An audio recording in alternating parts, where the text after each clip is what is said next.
Hello and welcome to Zelda Speedruns.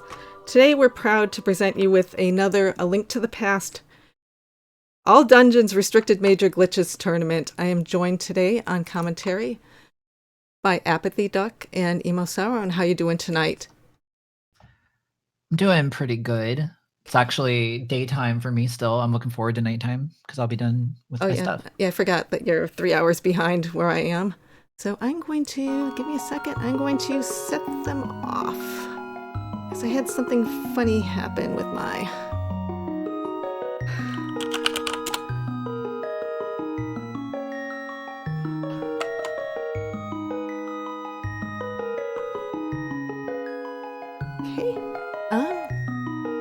Hopefully we should be getting started shortly, so I will talk to you later. Thank you again.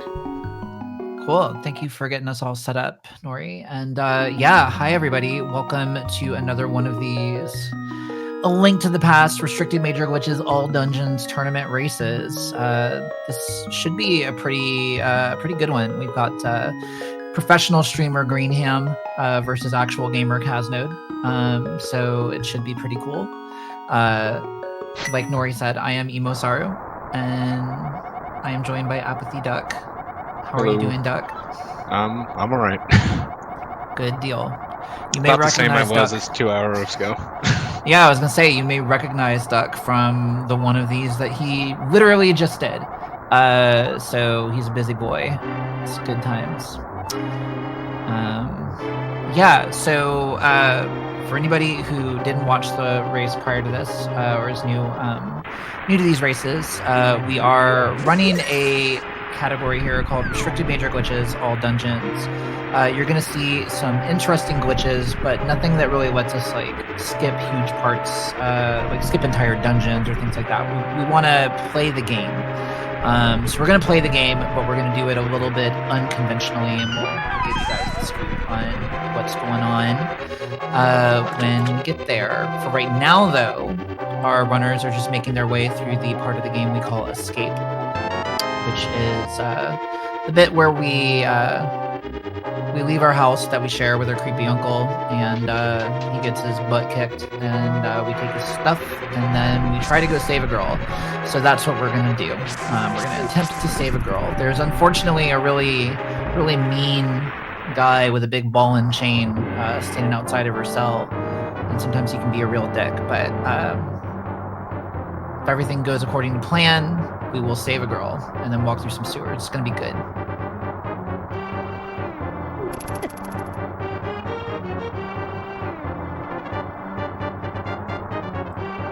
So a lot of what's going on in this split is it's pretty subtle. If you're not somebody who runs this game, there's really not a lot of like specific or special tech that's going on here. A lot of this is really just good core kind of fundamental movement skills. So you'll see our runners doing these sort of subtle movements, left into the up or up into the left or right. And what they're doing there is called pumping. Basically trying to maximize Link's movement speed on as many frames as possible by mashing on the D-pad in a particular way. In this room here, we're just going to be taking out this guard. Both runners getting a couple spins on them, so going well, and just trying to get a fast boomerang and grab that key. And we are well on our way to meeting that ball and chain guard, so named because he is a guard who holds a ball and a chain. As I said before, he's kind of a dick. There's also this green guy here. He's like a minor dick. greenHam, unfortunately, you can see we've got a little bit of one of our first examples of sort of problematic RMG here. greenHam had to actually boomerang, whereas Node was able to just walk right by. But yeah, this game is full of dicks. But we are past dick number 1, and we are mashing our way through our first text box dick. So we're well on our way. How many times are you going to say dick during this? Until you start talking. That's how long it's going to take. But yeah, the escape, again, pretty straightforward during all this. If you don't know these guys, which you absolutely should, I mean, these guys are both just really good runners of this game. This is definitely one of the matches I had circled since the group stages came out. So they're right now they're actually both guaranteed to advance based on how the rest of the group went out. So they're both pretty encouraged to just kind of go for it. Both of them have pretty good time so far, so they don't have to worry too much about just at least getting a decent time up. They're both pretty much going to go balls to the wall here.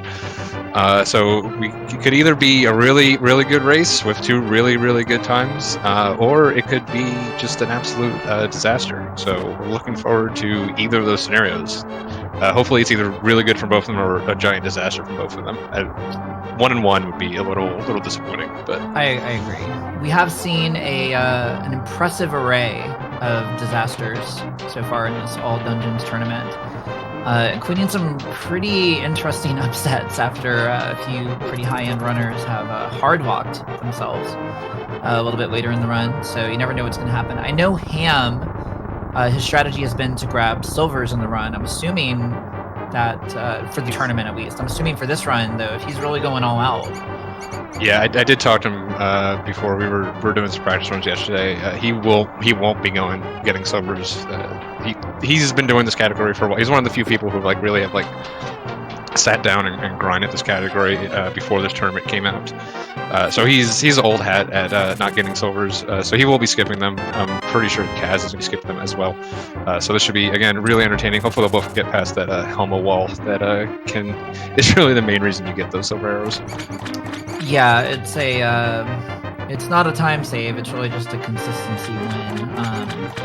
If you get silvers, there's pretty much no way you're not finishing runs, barring a pretty major failure on a glitch later on. But without them, there's definitely an early wall that puts a reset point in your potential path. So yeah, if you were just running this just to PB. Generally, once you start getting decent times, you won't be getting those silvers. It does become a little annoying to reset, but that Helma fight's about 18 minutes into the run. So you kind of have to sit here and do Eastern and escape over and over again until you can finally get past them. Generally, most people will drop them at some point and just kind of have to deal with the resets that inevitably will happen. Yeah, so both runners actually got a little bit messed up by some RNG and sewers, and on their way out the back of escape into the sanctuary here.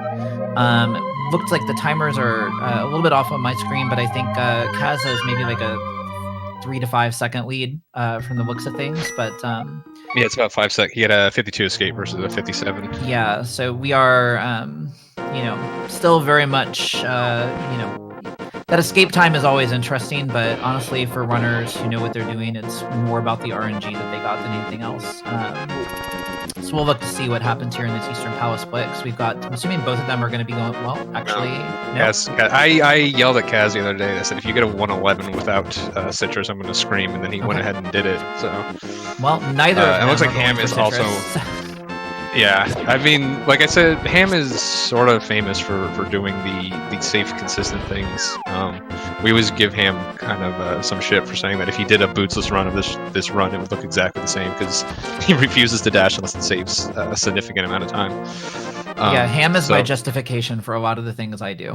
Yeah, but I mean, Ham was top 10 in this category at one point before we made this tournament, and everyone started, all the really good people started playing it and just really just dumpstering our times. But Ham just likes the safe, consistent strats, even though he's not getting those silvers. He's still going to be Ham. He's still going to play fairly safe and fairly consistent. Ham, because of that, he's got a really good chance to do really well in this tournament. Just being able to do consistent runs, even though if they're not PBs or the best times, just consistency is going to rule this tournament overall in the bracket stage. So he's going to have a real strong advantage there. Yeah, no question. I mean, if you look at the types of runners who have gotten hit by some of our worst hard locks and soft locks. I mean, that hard lock, I mean, that was a 15-minute time loss, for Andy. I think it happened to him. Yeah, Andy lost 15 minutes. Owasi lost 10 minutes on his hard lock. Josh lost 10 minutes on his hard lock. So they definitely happen. They're big things. You know, those hardlocks, like, you know, you see those big 10-minute hardlocks, those, if you get those, you can get some pretty big upsets. But again, with Ham, with his consistency, he doesn't need his opponent to hardlock. He really just needs his opponent to make, like, one mistake, and he's probably going to win the race. For players that have, you know, better times than him, players that have like 111s, 110s, Ham will have a really good shot at all of those. Ham is just kind of like the little, I don't know, like mechanical monkey that just keeps coming at you. Like he's not going to slow down at any point. He's going to get through everything. His runs aren't going to blow up. So you've got to be faster than him, and you got to be more consistent than him to win. Yeah, I remember the first time that I met Ham in person at GDQ, and my initial reaction was that he looks a lot like a mechanical monkey. So yeah, there you go. Yeah, so it works out. So while we've been talking about tournament strategy and the volatility of this category, both of our runners have made their way through Eastern Palace. We're not saying a lot about what's going on here because, frankly, there's not a lot going on here. There's some interesting room strategy, but the majority of it, honestly, it's like unless you're really actively running the category, it's or the game in general, it's not gonna really help you enjoy it too much more. The important thing is that right after this dungeon, we are going to go get our boots. Boots are great for a few reasons. Number one, they're fashionable. There's some really cool. That's number one? Yeah, they're like ostrich, I think. So we're gonna get some cool boots. They're red and they look real nice. They let us go fast. That's super good. They make the game fun, even better. And last but not least, they make it way, way, way easier for us to set up a whole bunch of really cool clips into various walls and such. And that is how we are going to make this category happen. So yeah, and welcome to the Raiders from Zelda Speedrun 1. Yeah, you showed up at a really weird time because a bunch of stuff's going to happen real quick here, but we'll explain what is going on right after all that stuff happens. Yeah. So Node first in here talking to our old man friend. He's actually telling us a bunch of interesting stuff about the game. We don't care. Or know what it says. We're gonna run. Yeah, we're gonna go back to the back and we're gonna steal some bombs. Do you want to talk a little bit about what we're gonna use those bombs for in just a second? Yeah, so we got a bunch of clips coming up here. We're gonna be going up to Death Mountain. We don't have the gloves yet, so we're gonna like kind of break the camera here a little bit and abuse that to get up into the Old Man Cave without the gloves. And then right after that, we're going to do another clip up to the top of Death Mountain, which saves a little bit of time, avoids a bunch of RMG, and then we're actually going to use those bombs to clip us into a wall, and then we can adjust our pixel position a little bit to actually teleport through that wall, and it actually will put us into pod because all of the underworld is on one giant map. So we're going to be abusing that. We need the mirror, and then it just so happens the way we can get into pod through the underworld is off also on Death Mountain. So it's a bunch of little convenient routing here. Yeah, so because he's a topic of active discussion, we just got to call out. You did see Ham there, ham it up on that overworld screen, taking his time, walking up around, no aggressive dashing. He's just being Ham doing Ham things. Yeah, dashing there only saves like 7-ish frames, so like, again, with Ham, like anything in that 7 frame range, if it's risky at all, and if you do the dashes, you alert the guards, and then if you don't get your spin speed off the first try, that screen can just turn into absolute shit. So yeah, walking there, Ham did not get his spin speed off first try, so yeah. So the only time he lost there was the retrying the spin speed instead of having to deal with the guards as well. So this was the second cape we saw on Kaz's screen. It's called what we call Kiki Yeet. The reason we call this stuff Kiki Yeet and what he's about to do is Kiki Skip is normally there's a monkey that makes us pay $100, $110 to get into pod. So we're just skipping all that. We don't want to get the money. We don't even really have a way into Dark World proper yet. So we're just going straight into pod. And we're actually in pod in what we call cave state. The dungeon ID is set by whatever entrance you entered from, and since we entered through a cave, we have all the cave properties. Caves normally don't have keys or big keys or anything like that, so because it's just an uninitialized value, we can actually open doors in this state. So we do it here. This isn't required, it just actually makes the routing a little bit easier in pod. It'll let us go a little bit faster.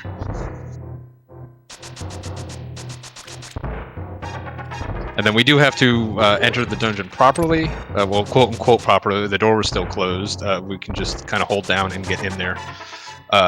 So because now that we've loaded the dungeon properly, we can actually get the correct boss drop from this dungeon and actually complete the goal. We actually don't need the crystals at all. It's just part of the goal that for this run that all bosses must be defeated and all prizes need to be collected. Yep.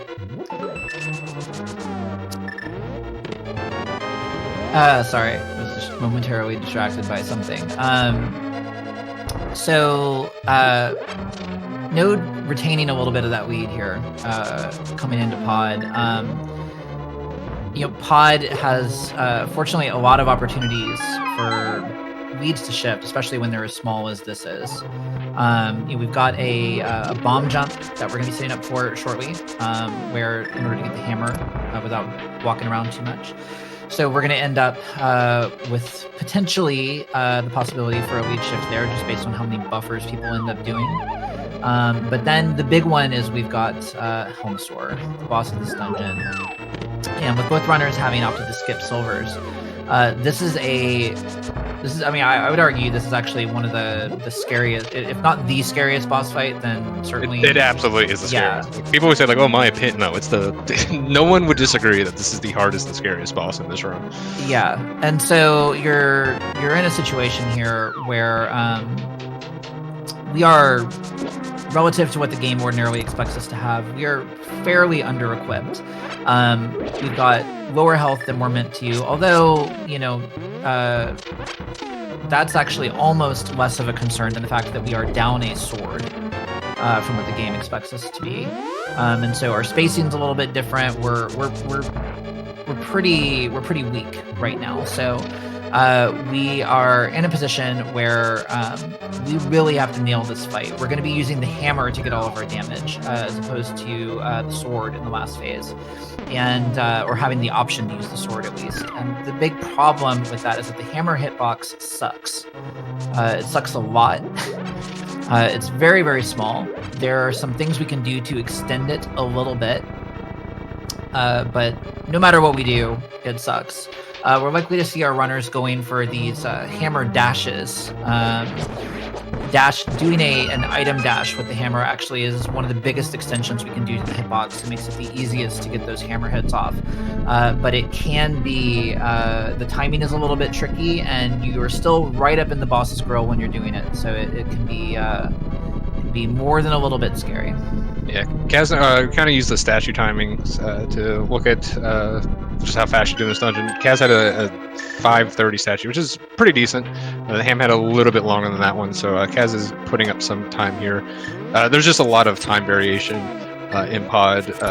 Both these guys are very good, so that there's not going to be a lot of gap forming here. But Pod is one of the first segment that you really start noticing how much time like top players put up versus more like mid-range players. So Kaz having a pretty good Pod, him struggling just a little bit. Some of those just like all those clips and everything can just, if they don't go right the first time, it'll slow down for a couple seconds.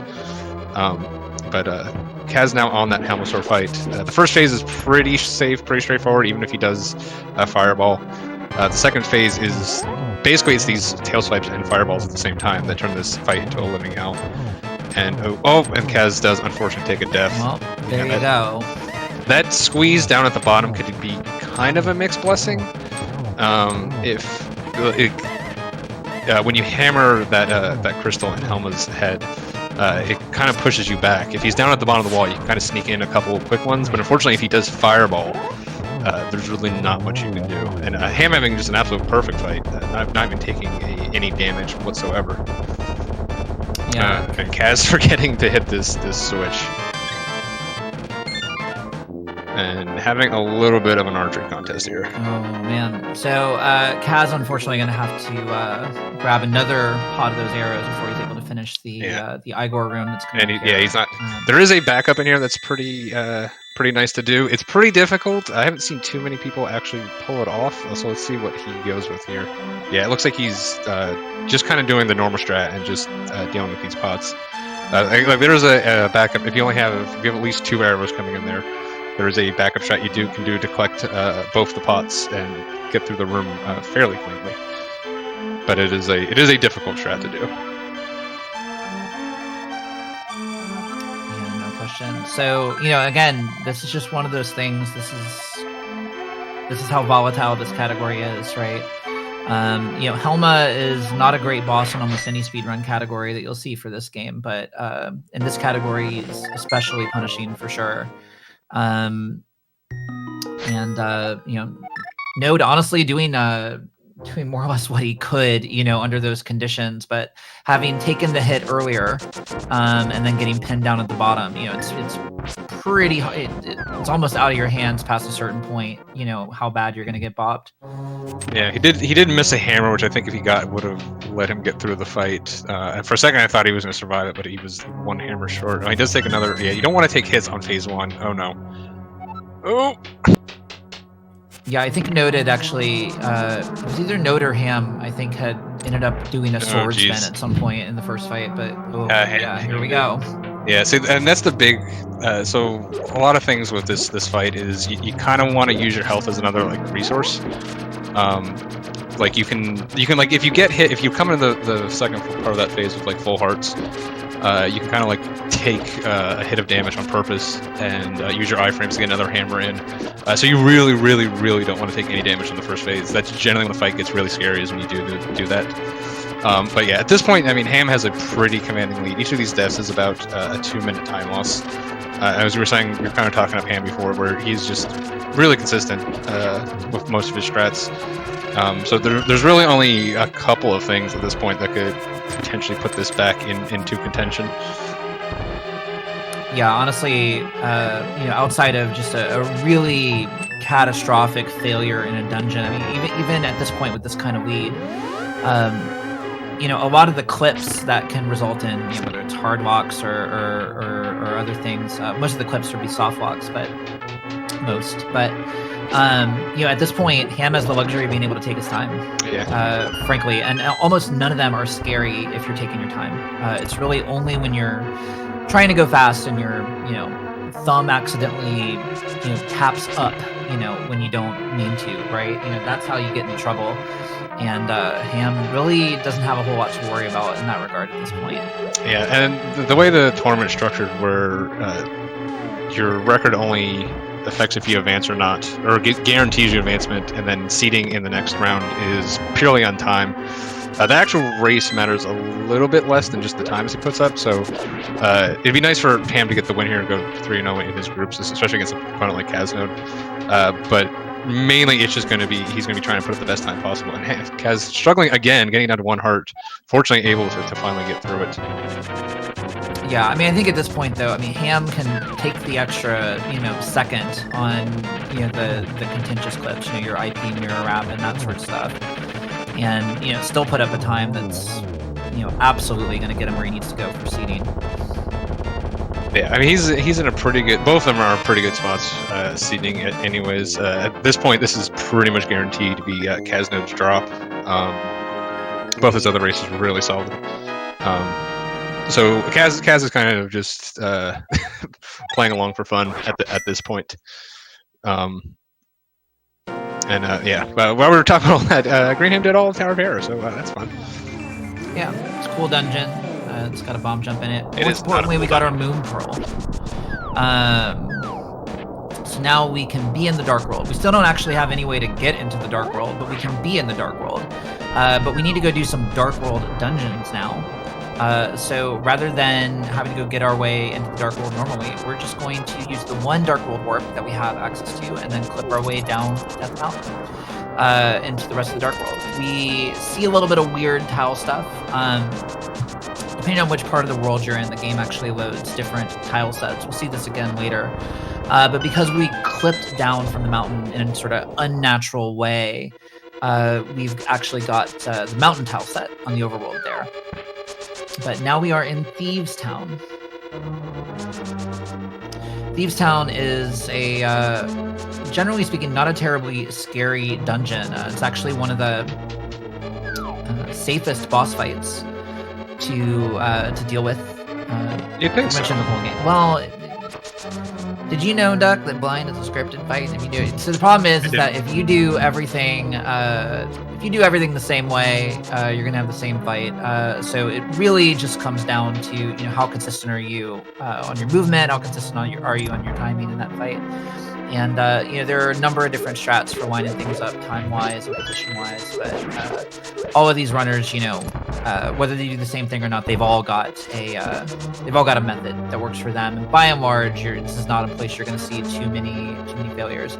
This room that Ham is coming up on here is called the Hellway. This is one of the either friendliest or unfriendliest rooms in the dungeon.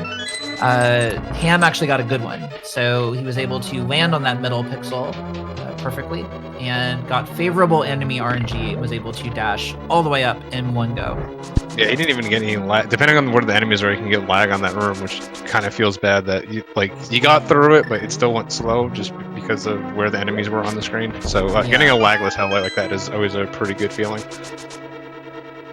That room by itself pretty much determines once you have a handful or a bunch of runs down. That room by itself pretty much determines whether your split's even goldable or not. Yeah, there's a little bit of time, time affecting stuff that happens down in the basement here, but nothing so impactful as that Hellway. When that Hellway gives you bad RNG, that room can just be a giant slog to get through. Yeah, and Ham's gonna be showing us another one of his famous safe strats here. There's actually a bomb strat in here. They use a bomb to kill that right Stalfos. It's a little tricky though, and it can go poorly and just waste a lot of time. So Ham just opts to use the hammer. He got pretty good RNG there. If you get RNG like that, the hammer strat doesn't actually lose all that much time. Yeah, I do a lot of Ham strats, but I would like to point out that even I do the bomb strat in that room.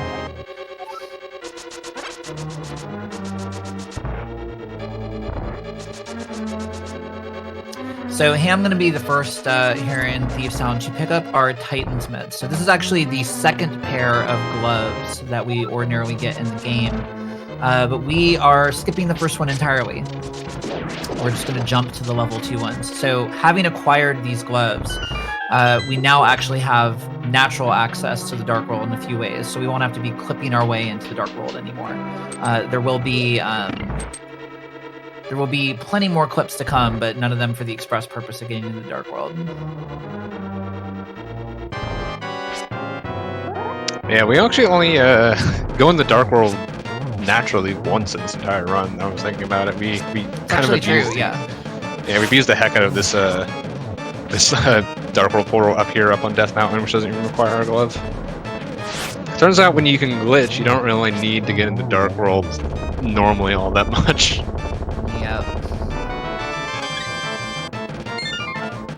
Ham cleaning up his blind fight nicely. Yeah, so you can see Ham's got about pretty much the entirety of the Thieves Town split lead, which makes this is about a 5-minute split, and Helm and Deaths are about 2 minutes. So this doesn't make sense. Yeah, by Ham or Kaz's splits, he's plus 420 on his PB, and he's got a really good PB too. So. Yeah, any one of these deaths or soft locks or, God forbid the hard lock, it's pretty debilitating. All right, it's 422, you bunch of memers, Jesus Christ. 420. Less than an hour from now.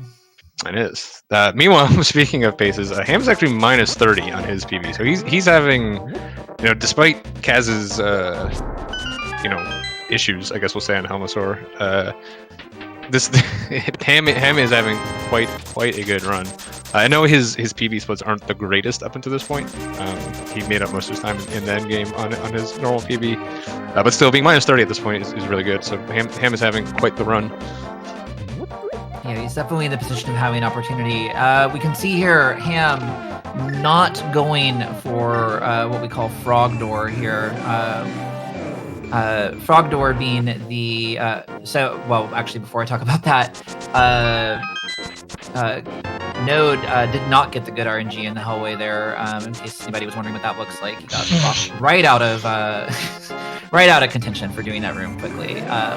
But Ham just walking up and talking to our little froggy friend normally, maybe a little bit scared of that hard lock that has a afflicted a couple people so far in this tournament. Well, that and Ham is the one who figured out the world's silliest quick dash into the quick warp, so he does have a certain affinity for this old strat. And the frog door only saves like 20, it's like 20 to 40 frames, I forget exactly. It's not a big deal, but yeah, with the risk of hard locking, it is not optimal. But I don't think Ham really cares. So we are getting our Tempered Sword. We do need something better than Fighter Sword to beat Ganon. Tempered Sword is generally the sword we pick up in most runs. Basically, unless it's a hundo run, or some reason you actually need the Gold Sword. We never get it. Gold Sword has a hard requirement of having Tempered, and it's really not much more powerful, or can kill anything that much quicker. So it's never really gotten in any other run besides 100% runs. Yeah, with having acquired this sword as well, we are now we're basically in a position where we are back where we're expected to be, or where runners expect to be, in the more commonly viewed no major glitches, any percent category. So we're basically we're back up to kind of normal on the damage scale. So from this point on, a lot of the boss fights, a lot of the damage that you're doing to enemies in the dungeon and in the overworld when you're dashing through screens and things like that, it's now sort of back to normal for these runners. So it gets a good bit more comfortable. Yeah, since we kind of just rearranged the order, we do all the dungeons here. Like the beginning becomes, we do some pretty difficult dungeons up front, and then we do other dungeons much later than we would normally, and they become much easier to do. So it's like the actual difficulty curve in this run, it's pretty front-loaded. We have to do things that are more difficult than RMG in the beginning, and then in the back half, things become a little bit easier to do, from mainly from a health perspective. We will have mostly the same items. We don't really get benefits from anything like that. Kaz is showing off what happens when the blind fight goes wrong. But he does able to clean it up, not dying again. That's a pretty bad boss to die on. It's probably one of the more embarrassing deaths that you can take, as was mentioned. It is a scripted fight, and B, when you come back, you're going to you're going to have the fighter swords. Blind's going to start at the top of the room, so it's no longer a scripted fight. And without fighter sword, you can't get beams, which can really make that fight a little easier. And then C, you're going to be in fake dark world, which has a couple nasty effects that you'll have to fix and lose even more time on. So definitely do not want to die to blind. I've seen a lot of runners just go ahead and reset their runs if they die to blind, just for a multitude of reasons. Yeah, the fight gets not even incrementally harder. It gets a lot harder, on the death cycle, if you want to talk about it that way. It actually, I think it still is technically scripted. It's just a completely different script that's a giant pain in the ass to deal with that nobody wants to figure out. So, we don't really come. I'm sorry. Go ahead. No. You say it. I was just saying, no one really comes up with backups for things that have already cost you the run. No one's really sitting down and I'm gonna spend 3 hours to figure out the deafblind script. Although someone would, it would be Ham, to be honest. That's actually 100% true. Now, Node is setting up here for Frog Door, the optimal strat here. So let's hope and pray that he does not press the A button on the wrong frame. Okay. Well, he did press it on the wrong frame, but he pressed it on but not the wrong frame. Yeah. Yeah, he pressed it on the better wrong frame. He actually was only able to talk to the frog while picking it. Usually you have to pick up both those rocks to end up talking to the frog. So, basically like that, where he picked up an extra rock. At that point, it's basically just equivalent to what the other strat would be, because picking up a rock takes about 20 frames, about 20 frames faster, so you really didn't lose anything at that point. Yeah. A couple things that we didn't bring up. That chat was pointing out. It is important to note that while Ham's timer will not reflect this, he did actually save 20 minutes by getting the fence dash on this overworld. We'll have to see if Node does that as well. He did get the fence dash. He did also have a pretty nice moth. He got the fat gold from that fence dash. Yeah, the hot 1/10 of a second gold. I don't. That says 20 years to me. I don't know what you're talking about. Yeah, it does. I mean, it depends whether you're talking about metric or imperial years, I guess. So we're going back up to Tower of Hera right now. That clip we didn't really talk about before. It's called the one particular one that that Ham did is called the fast Hera clip because it is the fast version of it. Surprisingly, we do that clip. Yeah. It's either the most obvious name like fast Hera clip or something just completely insane like Kiki Yeet. There's nothing in between. Like it's either a meme name or we just like describe what it is in the name. But we do use that clip about 3 times in the run. The other version of it, there's like a spin speed version. It's a little like around like 2 seconds slower. So if you can get good at the fast clip, it pays off quite nicely with being about 6 seconds faster over the entire run. Although you do have to do it well enough that you can save time with it 3 times. Yep. And that clip does come up a number of times in the run, so it, like Duck was saying, it really does pay off, you know, more than it might seem, obviously, or initially. Ham is currently in the middle of doing some necessary errands. He's got a little bit of busy work to do in order to set ourselves up for the dungeons we need to finish going forward. First thing he did was he grabbed the Ether Medallion, which we're going to use to open Misery Mire not too long from now. And we also need to pick up the flippers in order to do Swamp Palace. Now, technically, we don't strictly need the flippers. We have ways around most of it. I think we even have a way. We don't have a way around Swamp Palace yet, but no, the Michael Phelps room is the one that tends to kill you. Yeah, but we have ways around it for most of the things. But now is the best time that we have to pick up both of them, and thanks to a little clip back down the mountain to get into Zora's domain fast, it makes sense to just stack it up with. Yeah, Ham picking up exactly 1 heart. Okay, yeah. That has got to be calculated. That's got to be some sort of like Ham math where it's like, well, if I take 4 hearts of damage from a bomber, this will put me at exactly like the right amount of hearts for something. But yeah. Now speaking of the bomber. Yeah, speaking of the bomber, we're going to. I've been saying this every commentary, but this is a strat that I've effectively been calling the plain ham sandwich. There's a couple clips you can do on the screen, or you can say screw it and not do any of the strats. And so in honor of the one and only greenHam, it has been dubbed the plain ham sandwich. And there it is, in all of its true glory. Yeah, I like the plain ham sandwich, although occasionally I'll get saucy and go for the heretical Blaine clip. It's Blaine out here leading the Protestant church of clips.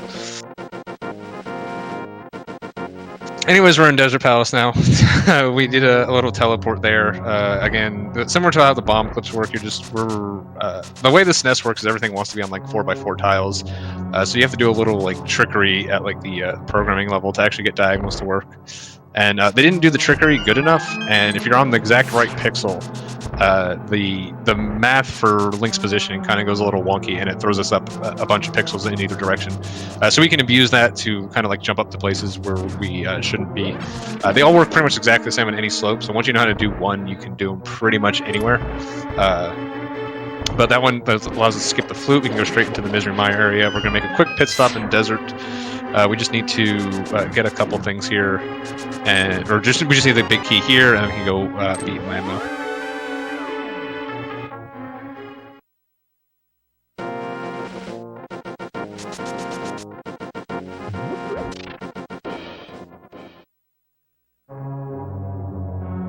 Yeah, it's unfortunate because Kaz is staying like right on top of his PB. He's only lost a couple seconds over his PB since the Palace of Darkness split. His run has pretty much been totally those 2 mistakes on Helma, which again just happens to everyone. Literally everyone has died to that boss multiple times. Yeah, definitely. Yeah, Ham putting the plain ham sandwich in chat right now. Oh, that's excellent. I didn't even know that was a thing. It's just fantastic. It's just sandwich, but it's from Ham. Oh, so. Now I'm disappointed. I feel like it's not like he made an emote, but he probably should. Yeah, I may have to make one for him. Get those bit rewards. Yeah, it's very important. So Lambo is the fight that Ham's coming up on.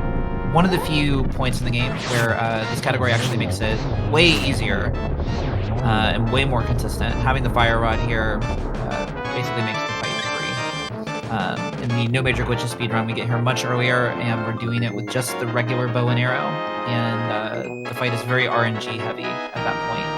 But with the fire rod, while there is the RNG on the first phase, it's way more likely that you can clean it up without taking any more time. Ham the only split Ham has lost time on over his PB is Eastern, and he only lost a little over a second there, so he's crushing it right now. Yeah, he's holding on. I mean, obviously he's holding on to the lead over Node for sure, but holding on to that PB possibility, no question. We do have a lot of RNG coming up at the end of the run. It's one of the worst things about this category, or the least enjoyable things about this category. Yeah. Actually, Ham, positive way to put it, but I know that Ham actually prefers it there because the one nice thing about having RNG at the end is you don't have to worry about like losing a 0 blue ball run or like throwing the run. So you just kind of don't have to worry about it. So some people, Ham included, do actually prefer it being at the end. I don't understand those people, but yeah, that's fair. I don't understand a lot of things Ham says. So, but anyways, we're in Misery Mire now. This is a split that is one of the more different splits than you would see normally. The main reason it's different, we're actually going to be using the way the dungeon ID system works. By going into Swamp Palace here and getting the hookshot in this segment instead of doing it in the Swamp segment. Doing that whole left side Swamp stuff is just horrendously long, so we actually can clip into Hera and clip into Swamp, get the hookshot here in this segment, and it actually ends up being faster. So it skips a bunch of stuff. It does make this, it has probably especially for like newer players, probably the most difficult clip in it, the Swamp to Hera clip. That can really, this segment can really just completely destroy your run. So we're really looking for Ham to have a good one here, keep on that PB pace. But when things go wrong, a lot of times it is because of Mire. And then after Mire, we're really going to be sort of entering the gauntlet of dungeons. We're really going to be rattling them off very quickly after this.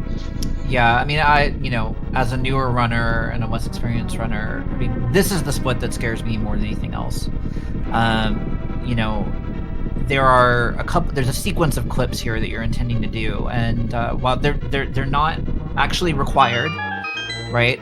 We could, just go get the hookshot normally in Swamp, but it saves a pretty decent chunk of time to do it here. It's like 40 seconds. So yeah, it's a chunk of time you don't like. It's especially when you're in this like 112 level. You're not going to turn down 40 seconds no matter how difficult it is. Yeah, no question. And so, but you're in a situation where these are 2 clips in a row. The first one's fairly free. Nothing's ever 100% free, but fairly free. But the second one involves some 1 pixel movement things, and there are a few different options for buffering the inputs to do that, and people do get very consistent at doing those buffers. But there's always the chance, right, of getting that rogue 2 pixel movement on the frame where you don't want it, and ending up wasting a bunch of time trying over and over again. So yeah, the other kind of cool thing, or horrible thing, depending on your perspective, about Misery Mire is, as rough as this split kind of already is, for some reason all of the like corrupt bullshit that we keep thinking of to do happens to be in the Mire split. We keep thinking of new dumb things to do in the split that are incredibly difficult, that would save like a second. So you can really make this split as difficult as you want it to. Hopefully Kaz will go for some of the really silly stuff, because his run is pretty over at this point, unfortunately. I would say so, yeah. But Ham making it through first try. He needed a few extra swings of his sword to get that 1 frame movement up, that last one that he needed. But makes it happen. It's a really painful clip to mess up, because the bomb routing, more than anything else in this category, is relatively tight. You have a little bit of wiggle room, but when things go wrong, it can get very punishing very quickly. So getting that clip first try, not having to use any additional bombs than expected, is always a good thing. Yeah, and now we got to come back through the beginning of Misery Mire. This Ham actually showing off the little strat that I played around with, developed a little bit.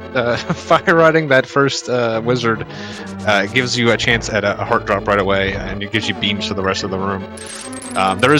You can actually skip that bomb clip in Swamp to preserve your beams, but you got to do a really difficult sword clip that only a handful of people even go for. But yeah, I think Andy is one of the few people that actually goes for it. Andy, Ari's been going for it. Zero goes for it. Zelda does it. So I mean, I basically just rattled off the top 5 in this category. So besides them, not many people go for it. It's just a really difficult strat. A lot of times you're gonna lose time for it. The bomb strat, I always say like it's difficult because you got to do 2 1-frame buffers in a row. The sword you got to do like 5 in a row, so it's pretty nasty.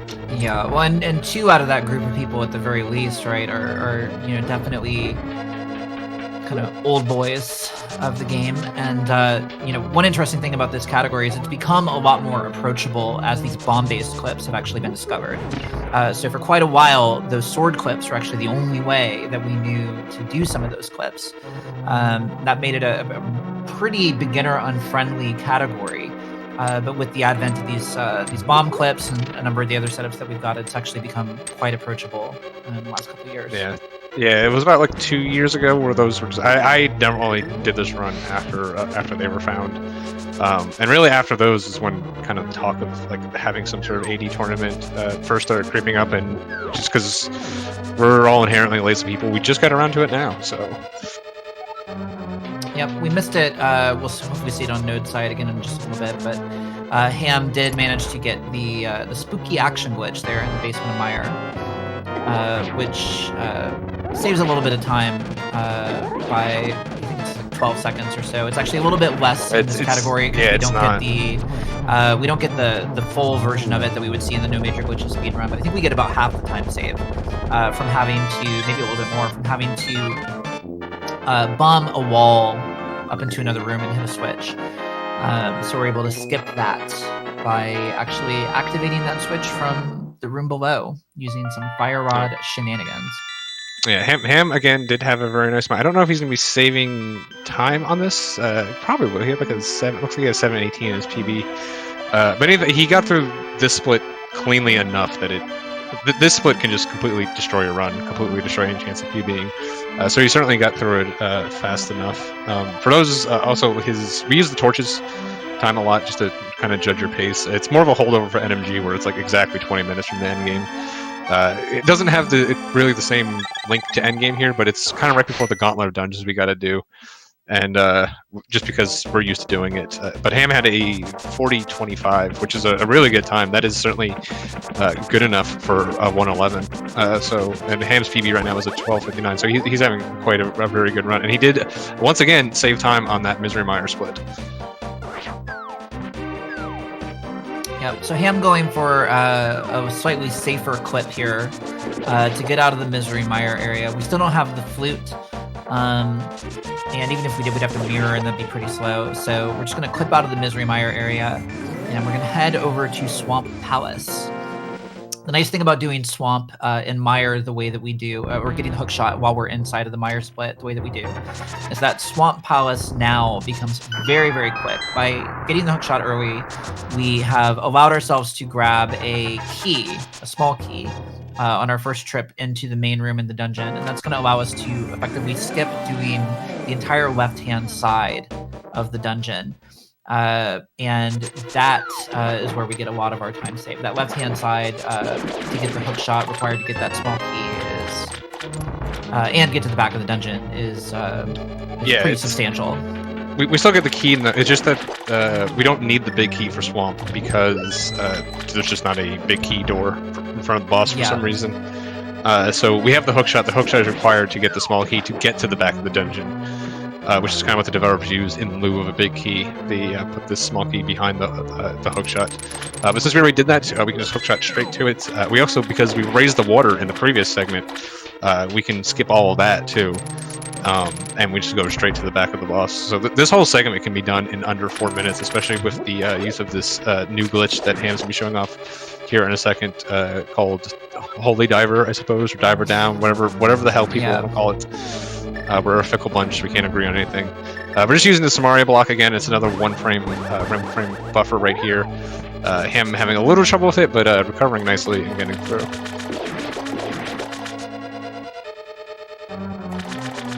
Yeah, it's an interesting thing about the game where, come to find out, The tiles that would make you swim there only exist for the first little bit, only in certain parts of that water area. So if you can actually get onto those tiles that look like water without having to go the normal way, you're actually kind of just good to go. The water is more cosmetic in most of the room than anything else. Yeah, there's actually other glitch runs that we do the exact opposite, where instead of walking on water, we swim through land. So it's really just Link. It's a completely cosmetic thing, and then Link's state is just kind of controlled by other things. Ham, unfortunately, missing the zero cycle here. Cleans it up fairly nicely though. He does look like he's running against like a 4-12 Salt though, so it looks like he is going to again save some time here. Just missing the zero cycle with Diver down. Missing the zero cycle is not going to be that bad of that slow of a segment. Yeah, and even then, not going for menu buffers and things like that. I think he was still pretty close to even on a 1 menu buffer version of that glitch. He didn't spend that much time sort of bumping up and down. So yeah, he didn't lose too much time from not getting it right away.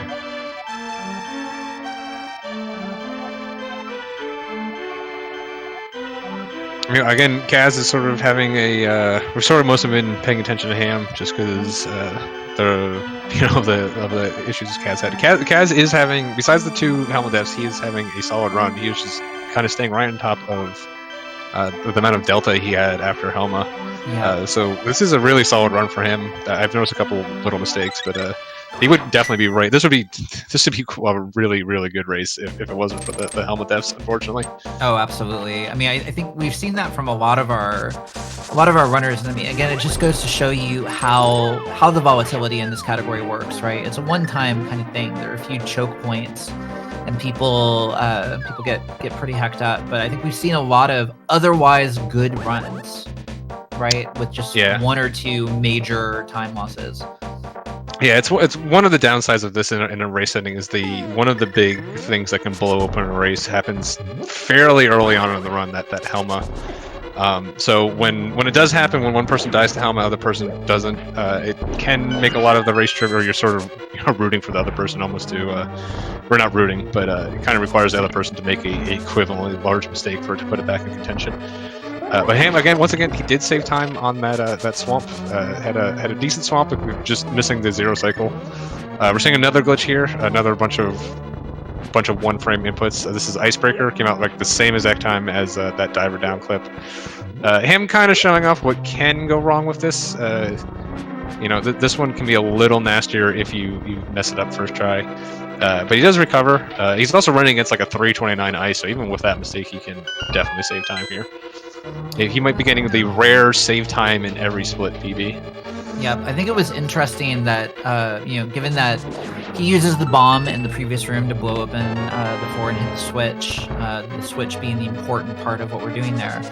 But it was a little bit interesting to see that he actually did the fixing of the Samaria block on his first Samaria block, as opposed to maybe just resetting the door and using another block. So I think you can use up to 4 in that room. Yeah, you have a magic problem. So. Yeah, especially because some people do a cane dash to open that switch, which would be 1 Samaria use. You have 4 before you have to kind of like find more magic. You have 2 before you have to pick up a second magic pot here in Cold Stare, or right before Cold Stare, which doesn't take that much time, but if you can avoid it, it's definitely nice. So yeah, a little surprising where because trying to fix it like in the air is pretty bad. So I think it would have been a little bit better if he just went ahead and tried to use the second one right off the bat before switching to that backup strat. Yeah, I mean, again, still not really a big issue, just an interesting choice, Ooh, and his Cold Stare is getting away from him. Yeah, we have a little bit of a affectionately called the Cold Stare party. The one you do have. This is one of the segments that again actually becomes easier than it would in MG. You actually have to carry more health into this fight than you would normally. The other cool thing is we've seen this from a couple runners is the blue mail has actually become a viable safety now with that icebreaker, because it puts us right next to the big key, so we can take that, and then the blue mail is actually not that far out of the way. So I have seen a couple runners actually pick that up, and would make it, the biggest benefit is actually on the Cold Stare fight. But it is now a viable safety to get blue mail, which is the first time I've ever seen that in any category where the blue mail is, because normally that big key was just on the moon, basically. So no one would bother getting it. Yeah, it used to be that, you know, if people really, really, really wanted an armor safety, you were pretty much waiting until Ganon's Tower to optionally grab the red mail, which is still very, very slow, but a lot slower than getting the blue mail. And frankly, getting the blue mail is the biggest benefit that you're going to see. So it's pretty cool that this category allows that. All right, that icebreaker was a little shittier than I thought it was. He did actually end up losing time well, on that he had the cold stare situation. Oh, well. Right. That was actually the biggest part of the time loss. So, you know, I think he would have been, you know, maybe actually saving 3 or 4 seconds without the cold stare party. Even with the icebreaker issues. Yeah, probably. Yeah, because I mean, his ice palace and his PB was also kind of a little rough. I was running with Ham yesterday. He was like, "Man, my PB splits are really bad," and I'm just kind of now seeing how bad they actually are. So he's just a solid run like this. I mean, Ham is still with he has a plus 26 over his gold in Ice Palace, and he's still 38 seconds ahead. So. Ham is obviously a lot better than what his PB shows. Yeah, so Node going for his Ice Palace mirror wrap, unfortunately a little bit off his mark here. He just didn't hit 2 buttons at the same time. He didn't. Yeah. Yeah. I also don't think he hit up before he did it. So he was he was a little bit. I don't think he had popped it down the way that he expected to, and it threw him off a little bit. Meanwhile, so similar to the Ice Palace mirror wrap that Caznode just saw, we're gonna do sort of a similar thing. We use the mirror in the same frame that we transition screens, and we're gonna do another mirror wrap up here, and this actually puts us perfectly right on Laser Bridge. This allows us to skip Quake, and this makes Turtle Rock a lot easier and a lot faster and a lot safer. We're going to end up going through most of this dungeon backwards, just the back half of it, get the big key, and then mirror back to this door. Since we're going through it not a way the developer intended us to, it turns out that it's actually a lot easier to do. Yeah, substantially. Yeah, a lot of the really all the worst rooms in this game. Yeah, all the worst rooms in this dungeon are just gone. We don't even see them. Yeah, and the ones that we do see, like Pokies 2, we don't have to do. We just walk through. Yeah, unless you're SNES Charmers, you don't actually kill either of the Pokies in that room. Did he actually? Because his first run, he sat there and killed both Pokies before walking out the top, and I'm sitting like, what the hell are you doing? Yeah, so Ham getting a little bit messed up by one of the few things that's actually finicky in this dungeon. Once that clip is done, which is actually just walking low enough on those pegs to get iframes, but still be able to walk off the bottom. It's really easy to just be like 1 or 2 pixels too high, and you get kind of stuck there. Fairly quick fix, but yeah. The funny thing, you don't actually need the iframes there.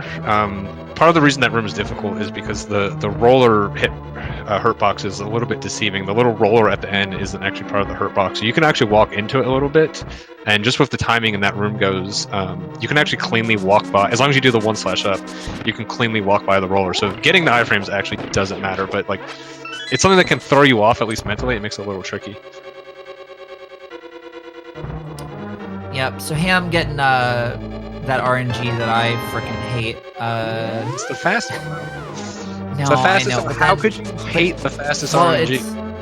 It sucks though when it feels real bad when you end up slightly off and hitting that switch 3 times though. It always just feels real bad when you're hitting that switch 3 times. The game just crawls to a halt. Ham TGHing it a little bit in this room. A little bit. It's not the full TGH, but it's the full TGH would be a thing to behold. I think Ham would actually be behind his PB if he went full TGH. Yeah. That was like a half TG. This is quarter TG. Quarter TG. Okay. Again, I mean, Ham does have significant time to save in this split. He may not even be losing time despite some of the issues he had. So again, just really solid run the entire way. Yeah, Ham doing also... all doing this little gauntlet of dungeons, this whole like swamp to Ice Palace to Turtle Rock cleanly is, I don't think anyone's ever actually done it. I think Yeah. maybe Zelda in his world record run had 3 clean segments, but besides that, literally impossible to do. Yeah, Ham also continuing to uphold his reputation as a relatively sane human being who makes reasonable life choices often enough by not going for really memey poke dashes on Trinex. So, But so the that was frames. good. Yeah, well, you know. He even got the fairy drop. It would save 32 frames. It's a massive amount of time. Yeah, you know, in order to save the frames, it has to go right, and I feel like That's right all the time. that's right. Yeah, I don't know about that. I feel like I see it go wrong a lot, but maybe that's just me. Maybe you're the reason it's going wrong. Okay, well, that's the most compelling argument I've heard so far. But meanwhile, Node making his way into his Turtle Rock mirror wrap. Yeah, and then we do, so since we never open up Turtle Rock normally, we get stuck in the head. We got to save and quit, and coming out here, Ham again being the My little man safe boy. Ham picking, talking to the old man, getting the smooches from the creepy old man who lives in the cave, which heals you up for some reason. Little terrifying, honestly. So that's the first. We've come save and quit this old man a couple times, and no one has talked to him yet. Most of these segments are pretty safe. Like the Hera one, you'd only get 2 hearts, so it's pretty unworth it.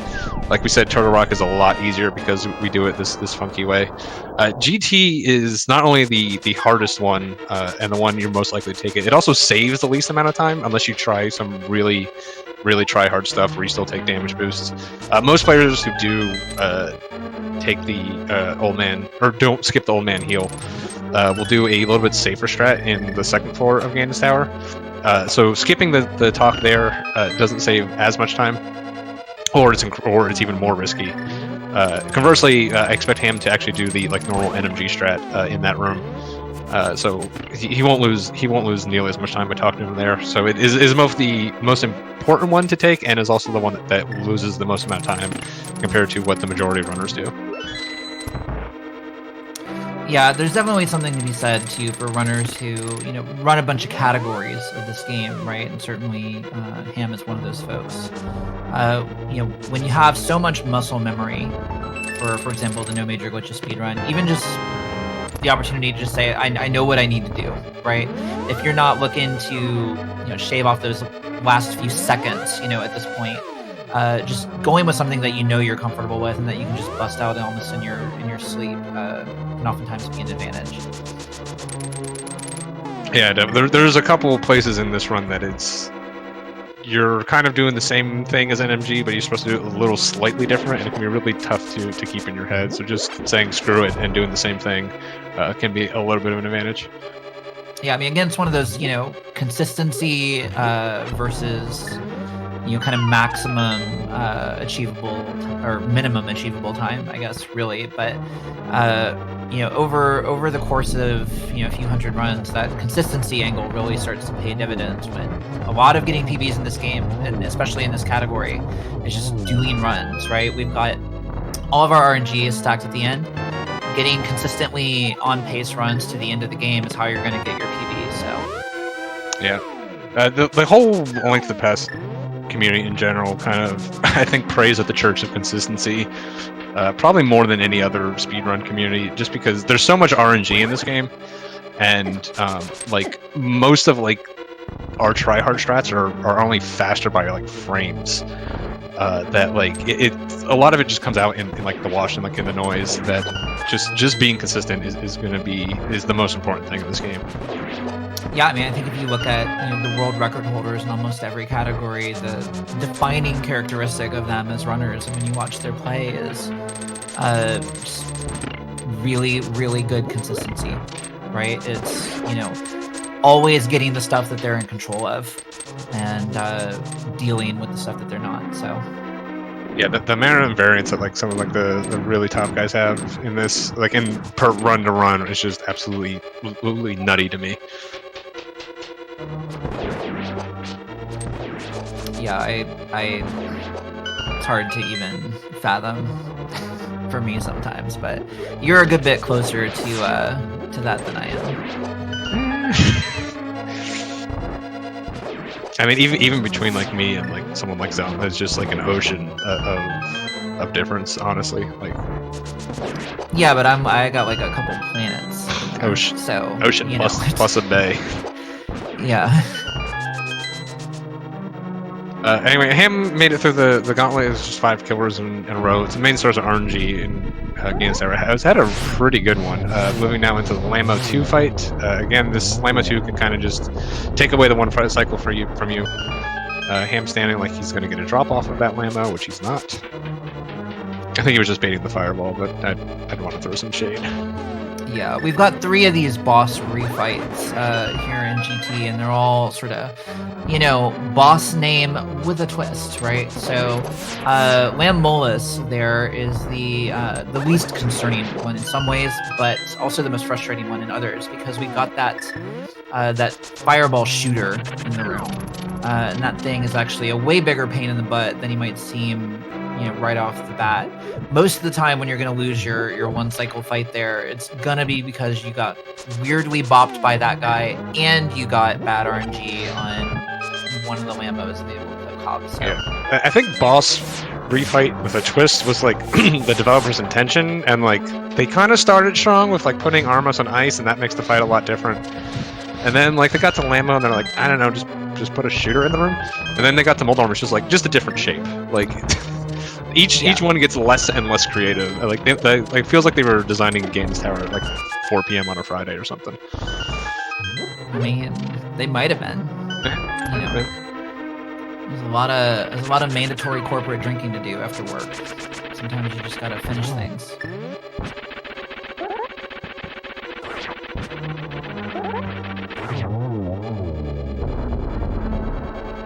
Yeah, so Ham having, you can kind of tell that like someone's like quality of GT, like kind of by that Moldorm kill. Ham having a pretty solid one overall. Just looking at, looks like he's probably going to be lose a little time over his PB here. So like I said, like I said a lot earlier, his PB was pretty weak to start with, and then he had a pretty good end game. He's kind of doing the exact opposite here. He had a really excellent opening. In this run, and then has had a little trouble in the last couple splits. Although only a little bit, I mean, I think the amount of time that we're looking at losing here, this is RNG willing. We are in our first big pile of RNG here. And he's not getting good RNG. Aghanim 2 fight. No, he is not. This is not a friendly Aghanim 2 fight, but I think that was still a 3 cycle. Might have been a 4. But yeah, I mean, when I say like he's like losing, like I'm talking Ham is on PB pace. I'm analyzing this from my PB perspective, where like losing 10 seconds in a segment is like a disaster almost. Just from a normal, I guess, human person. I dare you to do this run over and over again and only lose 10 seconds in a segment. Like, yeah, absolutely. It looks like we're losing these critiques are very, very detailed at this point. Yeah, meanwhile, on Node's side, we've slipped a little bit time-wise throughout Ice and Turtle Rock. Node also had a little bit of trouble in the Cold Stare fight, if I remember correctly. But again, still on what, without those 2 Helmadusts, would be a thoroughly, decent, if not necessarily PB pace run right now. Really, he's been doing a good job holding it together ever since those early deaths, and that's no joke. Just from a mental standpoint, keeping a run going after that and actually holding things pretty stable is this would not be like the easiest thing to do. This would probably be a 111 from Kaz, if not for the one mistake, which is something that I am quite familiar with. So.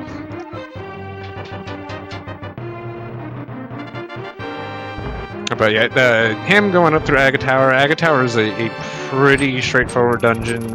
There's some difficult strats you can do in here, but it's honestly, it's one of those dungeons you don't really bother optimizing till you get to some very, very good times. It's not going to kill your run. You're going to maybe you can like save 5 seconds here, and that feels kind of nice. It's a nice little bonus. but it's not really going to be a determining factor in your overall run. So just kind of get through it. Like I said, there are a couple harder things you can do, but it's really not too big of a deal. Yeah, now Ham is doing some strats here that I have not actually seen. So he actually did a blue boomerang strat in the dark guard, the dark room with the key guard, and that has basically put him on the NMG menu here. So it'll be interesting to see if we actually get the hookshot menu from Ham, or if he goes directly to the fire rod. Yeah, no. So the blue boomerang is actually quicker than the hookshot. The downside of the blue boomerang, it's only quicker if you still do hookless Ganon. So it's one of those weird like tweener strats. Like if you're gonna do hookless Ganon, you might as well do fire rod to get the most amount of time saved. Right. But the boomerang is still a lot easier than the fire rod strats in Aga's Tower. So it's a strat I really don't recommend to teammates, especially like newcomers. I just recommend getting the hookshot because it's largely similar. But like Ham is one of the few people who actually does the boomerang stuff. It's like, yeah, like I said, you still have to do the hard version of Ganon, but the actual strats in Aga Tower are a little bit easier and are only a little bit slower than Fire Rod overall. But certainly perfectly valid set of strats to do. It's a weird set to ever recommend to someone, really. Yeah. So Ham has been. Unfortunately we missed a little bit of the first part of the fight, or at least I did. But Ham is in our second to last big RNG sync here in the Aghanim 1 fight. We do have to actually complete Aghanim's Tower. It is technically a dungeon. These blue balls that he has the chance to throw are responsible for... Did he just get 0? I think he must have, based on the timer that I'm looking at right now. God damn it. It was 2, Chad is saying, but I'm pretty confused because I was led to believe that that 6 was the only valid number, but it turns out that you can actually get 2. Man, that's weird. It is weird. All right, I don't know. So he's actually going to be losing 6 seconds here. He did have 1 in his PB, but I have to see exactly what his Ganon fight was like. Looks like his Ganon was pretty decent though. But he's about 20 seconds ahead dropping in here. Yeah, his PB was like a 150 Ganon, so we're gonna need not too many warps or not to lose too much time. He could probably get like 6 or 7 and still get one of those little teeny tiny PBs.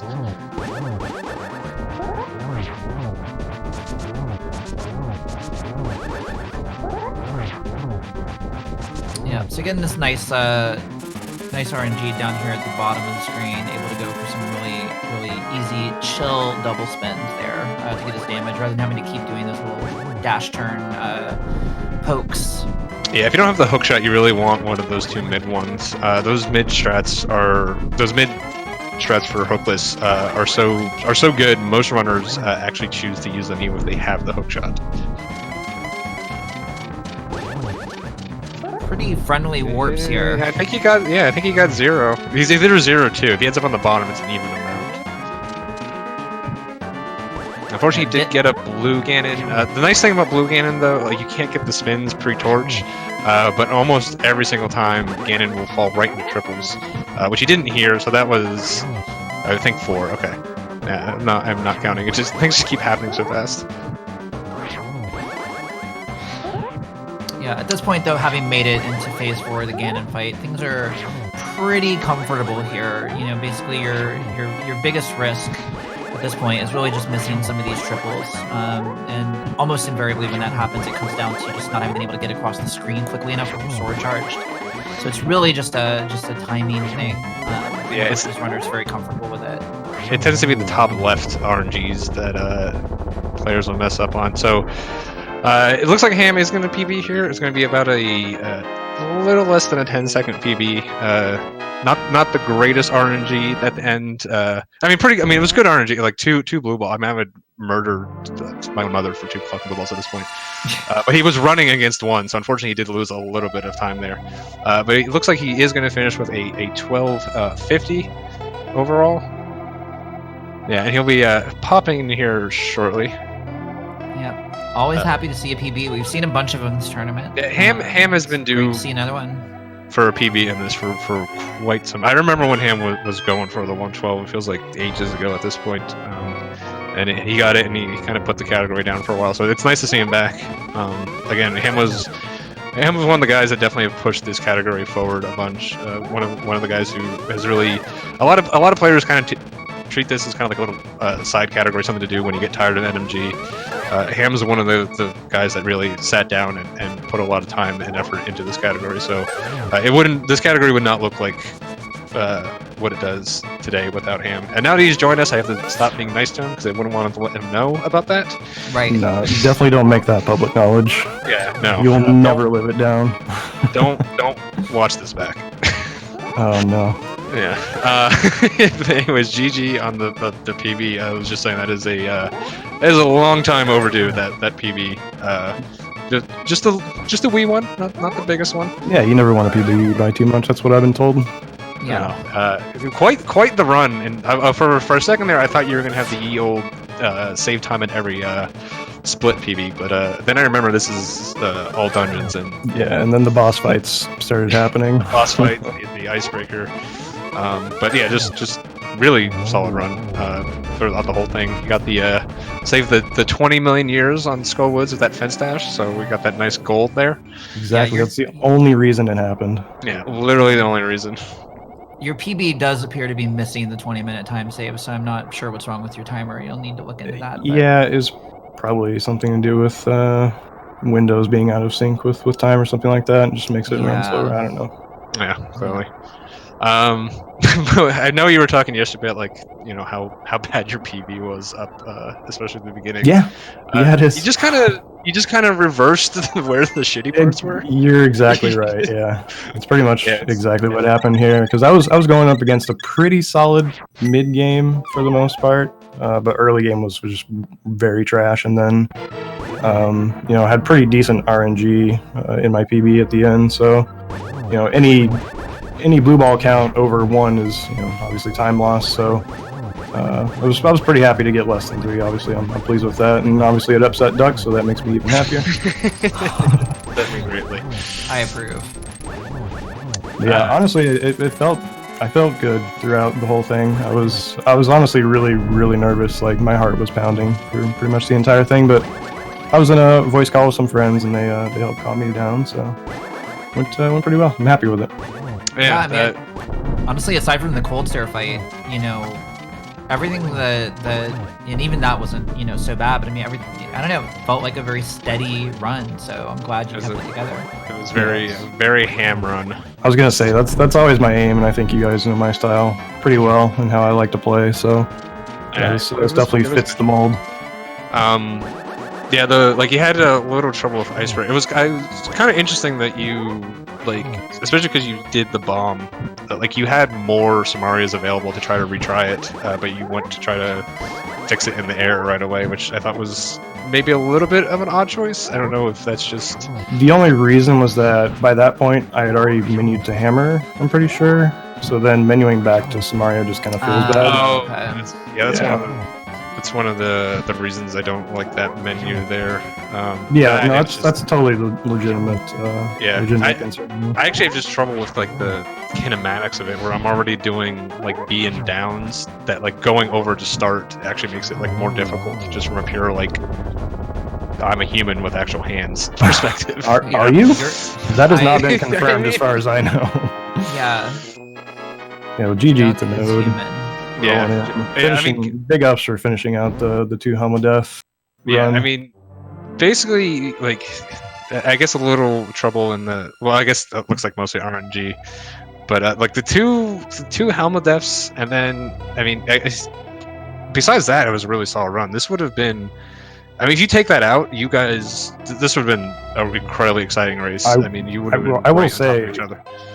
I was obviously watching the restream, and I also had his stream up, and I saw the 2 deaths, and at no point during the run did I ever feel comfortable that I was actually going to win the race, because anything can happen in this category, and even until like after ice, I hadn't really settled down until that point, I think. Yeah, I mean the two big scaries are Vidi and Colts there. Like both of those are big enough time losses that we definitely put Kaz right back in contention and probably put it within Absolutely, like RMG yeah, range. especially of a player of his skill level. Yeah, I mean finishing +5 on this run for again, it's just, I mean, he got some really nasty Helma RNG. He got the yield pinned on the bottom of the wall on the first one, and then the second one is always interesting because you're almost more nervous because you don't want to, like, dying once is like that happens to everyone. Like dying twice is a pretty bad feel. So speaking of Node, we are Caznode. joined by Nodes. So do you want to talk about anything besides Helma? Kaz? I think that's his answer. Yeah, that might actually be the response. No, he doesn't want that. But yeah, we were just talking that like this is a pretty solid run, except for the double Helma death. Would have been right around that 112 line. It looks like maybe a little bit worse, but definitely. I mean, everyone knows that's what can happen in this run. So we didn't get to see a Ham PB though, so still an exciting match to watch. Yeah, it was a bit sloppy otherwise, but it probably might have been better if I didn't die to Helma, just because it put me on tilt. But I was kind of looking over, and it's like, are we just going to see the forfeit over here? Because we were mentioning, like, you guys had both clinched coming into this, so all that was really mattering, even honestly, the win didn't much matter except for bragging rights. It was just going to be time for seeding. So basically, once you get that first Helma death, like, you didn't have a whole lot to play for. Like, obviously, PB's dead and all that kind of stuff at that point. So it was nice. I mean, I died to him in my first race as well, so I could have still improved my time. But you did. The second death really hurt. Yeah, the second one was probably about the one. I was looking at screens like, are we just might be seeing a forfeit here? But thanks for finishing it out though. Yeah, like, a little sloppy, and again, I think some of that slop was just because, you can't be. No one likes dying to Helma twice.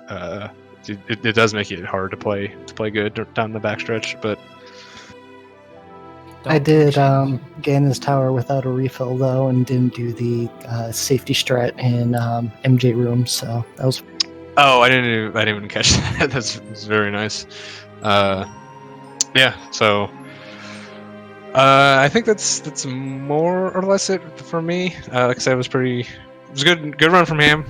Good run for you two guys. Just the one horrible thing that happens to everyone. So yeah, did Ham PB'd?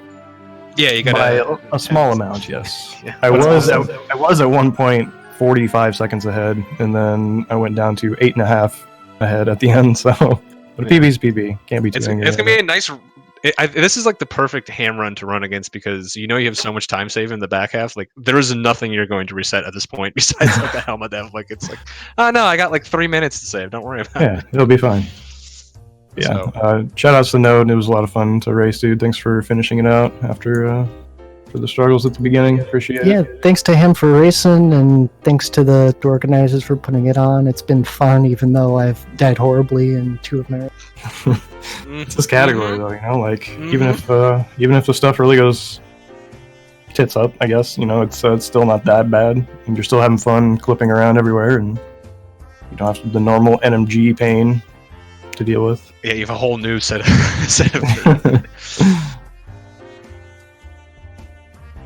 If NMG is like Chinese water torture, this is just getting shot in the face repeatedly. Wow. Wow, strong encouragement for people to pick up this category. This is some classic duck imagery here. Yeah. So yeah, good stuff. I just want to say GG to both of you guys again. Yeah, thanks, Emo. Yeah, and thanks, Doc, for doing comms. Appreciate y'all. Yeah, no problem.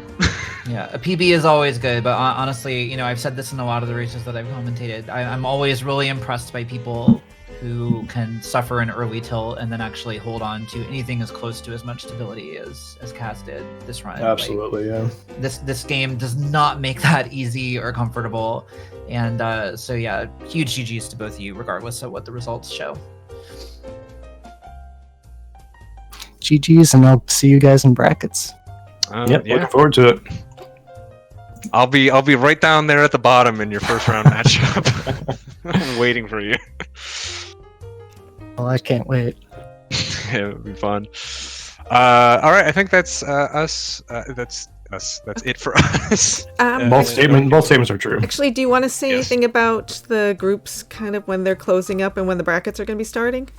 Oh yeah, so we're pretty much running out. Just got a couple matches left. I think we have less than there's only 6 total. There's gonna be, I think, 3 restreams at this point. Or no, there's only 2 restreams left. No, there's I think one. There's 3. There's There's 2 tomorrow and 1 on Friday, I believe. Yeah, there's Fricker and Lanxion tomorrow, which is another just top matchup. It's going to be hopefully similar in hype to this one. Hopefully not similar in outcome to this one.